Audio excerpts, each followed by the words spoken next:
ಜೈ ಶ್ರೀರಾಮ್, ಹೇಗಿದ್ದೀರಾ? ಇವತ್ತು ಹನುಮ ಜಯಂತಿ. ಶ್ರೀಕೃಷ್ಣನ ಅಲಂಕಾರನೆಲ್ಲ ನೋಡ್ಕೋತಾ ಬನ್ನಿ. ಆನಂತರ ಇವತ್ತು ಮುಖ್ಯಪ್ರಾಣ ದೇವರ ಅಲಂಕಾರ ತುಂಬ ಅದ್ಭುತವಾಗಿತ್ತು, ಅದನ್ನು ನೋಡ್ಕೊಂಬನ್ನಿ. ಚಂದ್ರಶಾಲೆ ಆ್ಯಕ್ಚುಲಿ ವಜ್ರಕವಚ ಹಾಕಿದರು. ಭೋಜನಶಾಲೆ ದೇವರ ಅಲಂಕಾರ ತುಂಬಾ ಚೆನ್ನಾಗಿತ್ತು, ನೋಡ್ಕೋತಾ ಬನ್ನಿ. ಯಾರೆಲ್ಲ ಹೇಗೆ ಸೆಲೆಬ್ರೇಟ್ ಮಾಡಿದ್ದೀರಾ ಹನುಮ ಜಯಂತಿಯನ್ನು?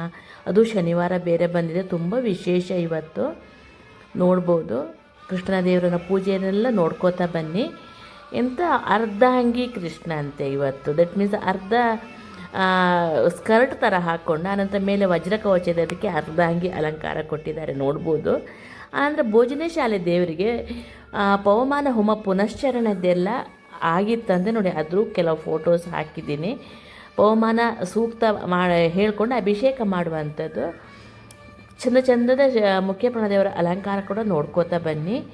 ಆನಂತರ ರಾಜಕಾರಣಿಗಳೆಲ್ಲ ಬರ್ತಾ ಇರ್ತಾರೆ ಕೃಷ್ಣ ಮಠಕ್ಕೆ, ಅದರ ಕೆಲವು ಫೋಟೋಸ್ ಹಾಕಿದ್ದೀನಿ. ನಾನು ಪಡುಬಿದ್ರೆ ಪಕ್ಕದಲ್ಲಿರುವಂತಹ ಪಲಿಮಾರ್ ಮೂಲ ಮಠಕ್ಕೆ ಹೋಗಿದ್ದೆ ನಾನು. ಅಲ್ಲಿ ಮುಖ್ಯಪ್ರಾಣ ದೇವರು ತುಂಬ ವಿಶೇಷ. ಮಧ್ಯಾಹ್ನ ಅಲ್ಲಿ ಊಟ ಮುಗಿಸ್ಕೊಂಡು ಬಂದ್ವಿ, ನೋಡ್ಬೋದು ಆ ದೇವರ ಮೂರ್ತಿ ಎಷ್ಟು ಸುಂದರವಾಗಿದೆ ಅಂತ. ಅಲ್ಲಿ ತುಂಬ ಹೋಮಗಳೆಲ್ಲ ಆಗಿತ್ತು. ನಾವು ಹೋಗೋದ್ರೊಳಗೆ ನಾವು ಸ್ವಲ್ಪ ಕೃಷ್ಣ ಮಠ ನೋಡ್ಕೊಂಡು ಹೋಗೋಣ, ಸ್ವಲ್ಪ ಲೇಟಾಗಿತ್ತು. ಅಲ್ಲಿ ತುಂಬ ಚಂದವಾದ ಸರೋವರವಿದೆ, ಅದನ್ನೂ ನೀವು ನೋಡ್ಬೋದು.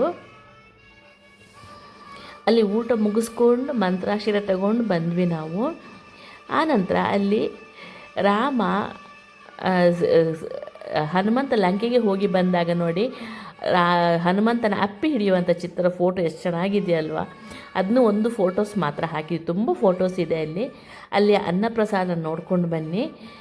ಆನಂತರ ಅಲ್ಲಿ ಒಂದು ಅಂಜೂರದ ಮರ ಇತ್ತು, ಅದರ ಚಿತ್ರನೂ ತೆಗೆದು ಹಾಕಿದ್ದೀನಿ, ನೀವು ಕಾಣ್ಬೋದು. ಅಷ್ಟು ಕ್ಲಿಯರಾಗಿ ಕಾಣ್ತಾ ಇಲ್ಲ, ಅಂಜೂರದ ಮರ ಇದು, ತುಂಬ ಹಣ್ಣು ಬಿಟ್ಟಿತ್ತು. ಆನಂತರ ಹನುಮ ಜಯಂತಿಗೆ ಏನು ಸ್ಪೆಷಲ್ ಮಾಡಿದೆ ನೋಡೋಣ. ಫಸ್ಟ್ ನೋಡಿ, ಗೆಣಸಿದ್ದು ನೋಡಿ ಗುಲಾಬ್ ಜಾಮೂನು ಮಾಡೋಣ. ಫಸ್ಟ್ ಗೆಣಸನ್ನು ತೊಳೆದು ಕಟ್ ಮಾಡಿ ಸ್ಟೀಮಲ್ಲಿ ಬೇಯಿಸಿಟ್ಕೊಳ್ಳಿ. ಫುಲ್ಲು ಬೇಯಿಸೋಕ್ಕೆ ಹೋಗಬೇಡಿ, ಕುಕ್ಕರಲ್ಲಿ ಇಡಬೇಡಿ, ಸ್ಟೀಮಲ್ಲೇ ಬೇಯಿಸಿ, ಆವಾಗ ನೀಟಾಗಿ ಉಂಡೆ ಮಾಡಲಿಕ್ಕೆ ಬರುತ್ತೆ ನಮಗೆ. ತುಂಬಾ ಟೇಸ್ಟಿಯಾಗಿ ಬರುತ್ತೆ. ಯಾರೆಲ್ಲ ಇದನ್ನ ಮಾಡಿದರೆ ಅವ್ರ ಕಮೆಂಟ್ಸಲ್ಲಿ ಹೇಳಿ. ನೋಡಿ ಎಷ್ಟು ಬೇಯಬೇಕಂದ್ರೆ ನೋಡಿ, ಚಾಕು ಹಾಕಿದಾಗ ಚಾಕು ಬಿಟ್ಟು ಹೋಗಬಾರ್ದು, ಅಷ್ಟು ನೋಡಿ ಈ ಥರ ನೋಡಿ ಅಂಟ್ಕೊಂಡಿರಬೇಕು, ಅಷ್ಟು ಬೇಯಿಸಿದರೆ ಸಾಕು. ಆಫ್ ಮಾಡಿ ಆನಂತರ ತಣ್ಣಗಾದ ನಂತರ ಸಿಪ್ಪೆ ತೆಗೆದು ಅದನ್ನ ನೀಟಾಗಿ ಸ್ಮ್ಯಾಶ್ ಮಾಡಿ ಅದನ್ನ ತೋರಿಸ್ತೀನಿ ನಾನು ವಿಡಿಯೋದಲ್ಲಿ. ಈಗ ಫಸ್ಟಿಗೆ 1-1.5 ಕಪ್ಪಷ್ಟು ಸಕ್ಕರೆ ಹಾಕ್ಕೊಂಡು 1-1.5 ಕಪ್ಪಷ್ಟು ನೀರು ಹಾಕ್ಕೊಂಡು ಸ್ವಲ್ಪ ಎಳೆ ಪಾಕ ಮಾಡ್ಕೊಳ್ಳಿ. ತುಂಬ ಪಾಕ ಏನು ಬೇಡ, ಸಿಕ್ಕಾಪಟ್ಟೆ ಸಿಹಿ ಆಗುತ್ತೆ, ತಿನ್ನೋಕ್ಕಾಗಲ್ಲ ನೋಡಿ. ಆನಂತರ ಸಿಪ್ಪೆ ತೆಗೆದು ನೀಟಾಗಿ ಒಂದು ಫೋರ್ಕು ತಗೊಂಡು ಸ್ಮ್ಯಾಶ್ ಮಾಡಿ, ಯಾಕಂದರೆ ಅದು ಇಡೀ ಇರಬಾರ್ದು, ಆವಾಗ ಉಂಡೆ ಮಾಡಲಿಕ್ಕೆ ನೀಟಾಗಿ ಬರೋದಿಲ್ಲ.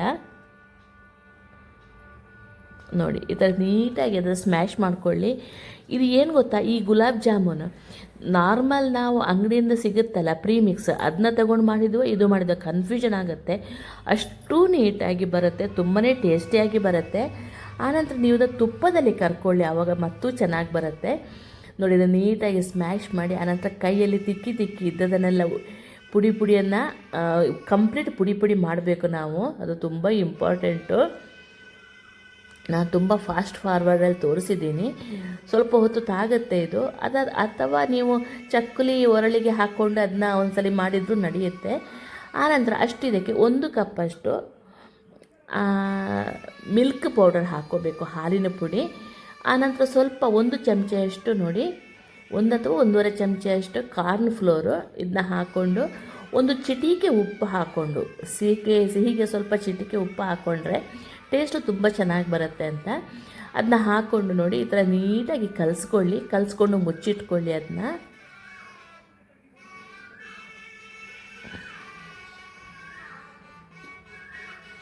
ನೋಡಿ ಅದನ್ನ ಮುಚ್ಚಿಟ್ಕೊಂಡ್ಬಿಡಿ.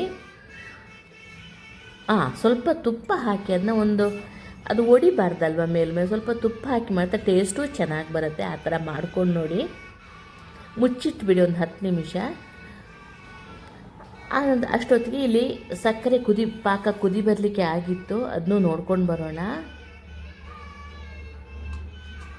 ನೋಡಿ ನೀಟಾಗಿ ಸ್ಮೂತಾಗಿ ಉಂಡೆ ಬರುತ್ತೆ, ನೀವು ನೋಡ್ಬೋದು ಅಲ್ಲಿ. ಆ ನಂತರ ಮುಚ್ಚಿಟ್ಬಿಡಿ. ಸಕ್ಕರೆ ಕುದಿಬೇಕು. ಅದಕ್ಕೆ ನಾನು ಸ್ವಲ್ಪ ಆಮೇಲೆ ಏಲಕ್ಕಿ ಫ್ಲೇವರ್ ಇತ್ತು ನನ್ನ ಹತ್ರ, ಬಾಟ್ಲಲ್ಲಿ ಬರುತ್ತೆ ನೋಡಿ, ವೆನಿಲಾ ಎಸೆನ್ಸ್ ಥರ ಅದು ಇತ್ತು, ಅದನ್ನ ಹಾಕ್ಕೊಂಡೆ ನಾನು. ಒಂದು ಚಿಟಿಕೆ, ಒಂದು ಕದು ಉಪ್ಪು ಹಾಕ್ಕೊಳ್ಳಿ ಅಷ್ಟೇ ಇದಕ್ಕೂ. ಆವಾಗ ಸ್ವಲ್ಪ ಸಕ್ಕರೆ ಕಡಿಮೆ ಸಾಕಾಗತ್ತೆ ನಮಗೆ. ಇಲ್ಲಾಂದರೆ ಎಷ್ಟು ಸಕ್ಕರೆ ಹಾಕಿದ್ದು ಮತ್ತು ಸಕ್ಕರೆ ಹಾಕಿಲ್ಲ ಅಂತ ಅನ್ನೋ ಫೀಲಿಂಗ್ ಬರುತ್ತೆ. ಈ ಥರ ಒಂಥರ ಗೆಣಸಲ್ಲಿ ಮಾಡಿ ನೋಡಿ ಫ್ರೆಂಡ್ಸ್, ತುಂಬಾ ಅದ್ಭುತವಾಗಿ ಬರುತ್ತೆ. ಗೆಣಸು ಆರೋಗ್ಯಕ್ಕೆ ಒಳ್ಳೆಯದು ಅಂತ ಹೇಳ್ತಾರೆ ಆಲೂಗೆಡ್ಡೆಗಿಂತ. ನೋಡಿ ತುಪ್ಪನೇ ಬಿಸಿ ಮಾಡಿಗಿಟ್ಟೆ. ನನಗೆ ಯಾಕೋ ಸ್ವಲ್ಪ ಗಟ್ಟಿ ಉಂಡೆ ಮಾಡಲಿಕ್ಕೆ ಬರೋದಿಲ್ಲ ಅಂತ ಅನಿಸ್ತು. ಅದಕ್ಕೆ ಸ್ವಲ್ಪ ಹಾಲು ಹಾಕಿ ಮಿಕ್ಸ್ ಮಾಡಿಕೊಂಡೆ. ಆನಂತರ ನಮಗೆ ಬೇಕಾದ ಶೇಪಲ್ಲಿ ಉಂಡೆ ಮಾಡಿಕೊಂಡೆ. ಇದು ಮಾಮೂಲು ಗುಲಾಬ್ ಜಾಮೂನು ಮಾಡುವ ಪ್ರೊಸೀಜರೇ. ಆನಂತರ ತುಂಬಾ ಚೆನ್ನಾಗಿ ಬರುತ್ತೆ, ಒಂದು ಸಲ ಮಾಡಿ ನೋಡಿ. ವೆನಿಲಾ ಫ್ಲೇವರ್ ಹಾಕಿದರೆ ಮತ್ತೂ ಚೆನ್ನಾಗಿ ಬರುತ್ತೆ ನೋಡಿ. ಈ ಥರ ಮಾಡಿ ಉಂಡೆ ಮಾಡಿ ಚಿಕ್ಕ ಚಿಕ್ಕ ಉಂಡೆ ಮಾಡಿಕೊಳ್ಳಿ. ನಾನು ಆ್ಯಕ್ಚುಲಿ ಇದನ್ನು ನಿನ್ನೆ ರಾತ್ರಿನೇ ಮಾಡಿಟ್ಟಿದ್ದೆ, ಬೆಳಗ್ಗೆ ಎಲ್ಲನೂ ಮಾಡಲಿಕ್ಕೆ ಹರಿಬರಿ ಆಗಿಬಿಡುತ್ತೆ ಅಂತ. ಹನುಮ ಜಯಂತಿ ಎಲ್ಲ ಪ್ರೊಸೀಜರ್ ತುಂಬ ಇರುತ್ತೆ.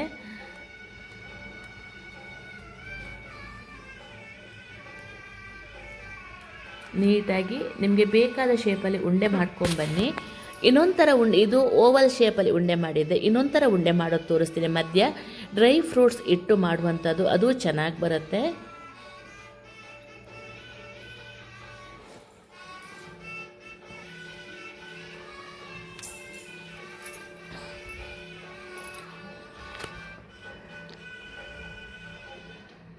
ಏನು ಗೊತ್ತಾ, ಮನೆಯಲ್ಲಿ ಈಗ ರಜದಲ್ಲಿ ಮಕ್ಕಳಿರ್ತಾರೆ, ದೇವರ ನೈವೇದ್ಯಕ್ಕೆ ಮಾಡಿಟ್ರೆ ಯಾವತ್ತೂ ಈ ಥರ ಸಿಹಿ ಪದಾರ್ಥ ಮಾಡಬೇಕು. ದೇವರಿಗೆ ನೈವೇದ್ಯ ಮಾಡಬಾರ್ದು. ಅಷ್ಟೊತ್ತಿಗೆ ನೋಡಿ ತುಪ್ಪ ಕಾದಿತ್ತು, ಅದಕ್ಕೆ ಸ್ವಲ್ಪ ಇದು ಹಾಕ್ಕೊಂಡು ಅದನ್ನ ಕರೆದು ತೆಗೆದೆ. ಆ್ಯಕ್ಚುಲಿ ರಾತ್ರಿ ಎಲ್ಲ ಸ್ವಲ್ಪ ಸುಸ್ತಾಗಿಬಿಟ್ಟು ಸ್ವಲ್ಪ ಗಡಿಬಿಡಿ ಆಯಿತು, ಆದರೂ ತೋರಿಸ್ಲೇಬೇಕು ಅನ್ನೋ ಹಠಕ್ಕೆ ನಾನು ತೋರಿಸ್ಬಿಟ್ಟೆ. ಲಾಸ್ಟ್ ಟೈಮ್ ಒಂದು ರವೆದ್ದು ಈ ಥರ ಗುಲಾಬ್ ಜಾಮೂನು ಮಾಡೋದು ತೋರಿಸಿದ್ರೆ ತುಂಬಾ ಚೆನ್ನಾಗಿ ಬರುತ್ತೆ. ಇದನ್ನೂ ಒಂದು ಸಲ ಮಾಡಿ ನೋಡಿ. ಜಾಸ್ತಿ ಸಟ್ಟಗೆ ಹಾಕಿ ದಡ ಬಡ ಮಾಡಲಿಕ್ಕೆ ಹೋಗಬೇಡಿ, ಅದು ಒಡೆದೋಗುತ್ತೆ. ಗೊತ್ತಲ್ಲ ನಿಮಗೆ, ಜಾಮೂನನ್ನು ನೀಟಾಗಿ ಅದನ್ನ ಮಗಚಬೇಕು ನಾವು. ಬ್ರೌನ್ ಬರೋ ತನಕ ಮಗಚಿ ಆನಂತರ ಸಕ್ಕರೆ ಪಾಕದಲ್ಲಿ ಹಾಕಿದರೆ ಹಾಗೇ ಬಿಡ್ತು ಜಾಮೂನು.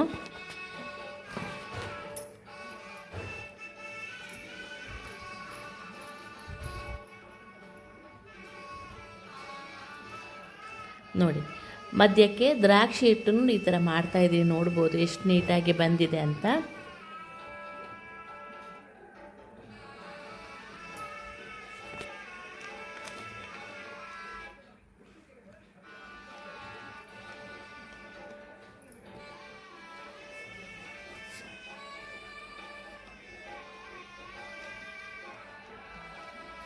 ನೋಡಿ ಆ ಏಲಕ್ಕಿ ಫ್ಲೇವರ್ ಹಾಕಿದ್ದೀನಿ, ಕಾಣ್ಬೋದು ನೀವು. ಒಂದು 2 ದಳ ಕೇಸರಿ.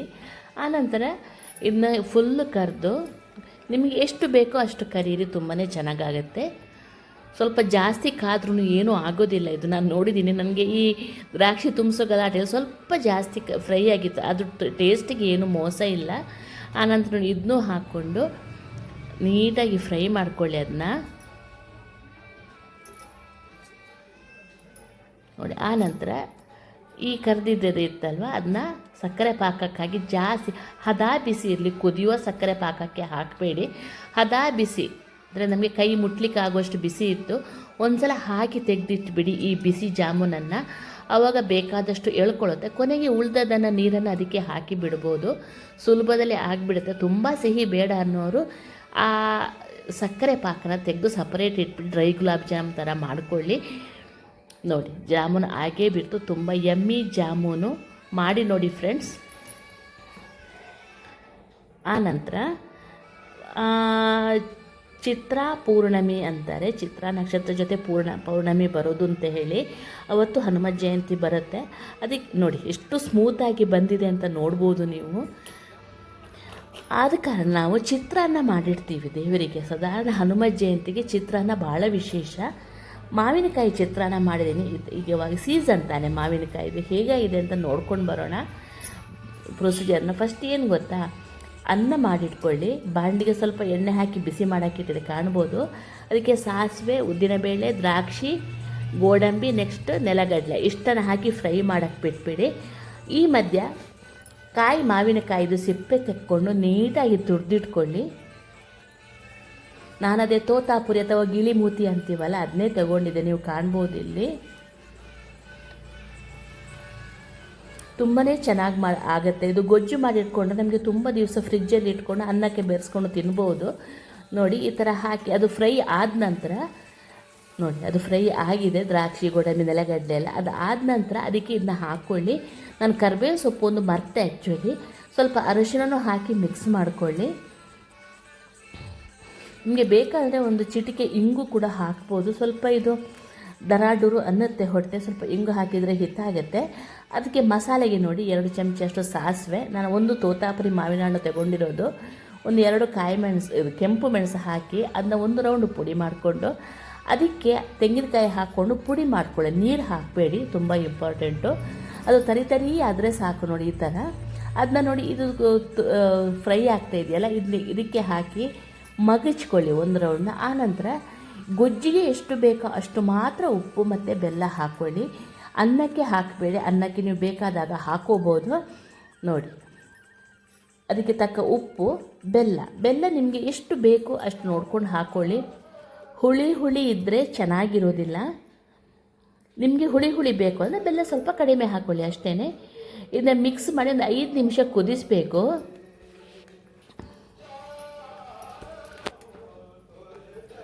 ನೋಡಿ ಅದು ಬೆಲ್ಲ ಕರಗಿ ನೀರಾಗುತ್ತೆ. ನೋಡಿ ಇದು ಗೊಜ್ಜು ಆಗಿಬಿಡ್ತು. ನಾನು ದ್ರಾಕ್ಷಿ ಫಸ್ಟಿಗೆ ಹಾಕಲಿಕ್ಕೆ ಮರ್ತಿದ್ದೆ, ಅದಕ್ಕೆ ಆನಂತರ ಹಾಕ್ಕೊಂಡೆ. ಕರಿಬೇವು ಸೊಪ್ಪೊಂದು ಹಾಕ್ಕೊಳ್ಳಿ, ನನಗೆ ಅದು ಮರ್ತೋಯಿತು. ನೋಡಿ ಆನಂತರ ಅನ್ನಕ್ಕೆ ಎಷ್ಟು ಬೇಕೋ ಅಷ್ಟು ಹಾಕಿ, ಅನ್ನ ಉದುರಾಗಿರಲಿ. ಇದು ಡಬ್ಬ ಆರಿದ ನಂತರ ಡಬ್ಬಕ್ಕೆ ಹಾಕಿ ಇಟ್ಕೋಬೇಕು. ನೋಡಿ ಇದನ್ನ ಅನ್ನಕ್ಕೆ ಮಿಕ್ಸ್ ಮಾಡ್ಕೊಳ್ಳಿ. ಕೊತ್ತಂಬರಿ ಸೊಪ್ಪು ಹಾಕ್ಕೊಳ್ಳಿ. ಆಗೋಗ್ಬಿಡ್ತು ಚಿತ್ರಾನ್ನ. ಈ ಹಾಸ್ಟೆಲಲ್ಲಿರೋ ಮಕ್ಕಳಿಗೆಲ್ಲ ಈ ಥರ ಗೊಜ್ಜು ಮಾಡಿಕೊಟ್ರೆ ತುಂಬಾ ಚೆನ್ನಾಗಾಗತ್ತೆ. ಎಷ್ಟೊತ್ತಿಗೆ ಬೇಕಾದ್ರೆ ಅನ್ನಕ್ಕೆ ಕಲಿಸ್ಕೊಂಡು ತಿನ್ಬೋದು ಇದನ್ನ. ನೋಡಿ ಹಾಗೇ ಬಿಡ್ತು ಚಿತ್ರಾನ್ನ. ಹೇಗಾಯಿತು ಅಂತ ಹೇಳಿ ಫ್ರೆಂಡ್ಸ್. ವಿಡಿಯೋ ಇಷ್ಟ ಆದರೆ ಲೈಕ್, ಶೇರ್, ಕಮೆಂಟ್ಸ್ ಮಾಡೋದನ್ನು ಮರಿಬೇಡಿ. ಎಲ್ರಿಗೂ ಹನುಮ ಜಯಂತಿಯ ಹಾರ್ದಿಕ ಶುಭಾಶಯಗಳು. Thank you for watching.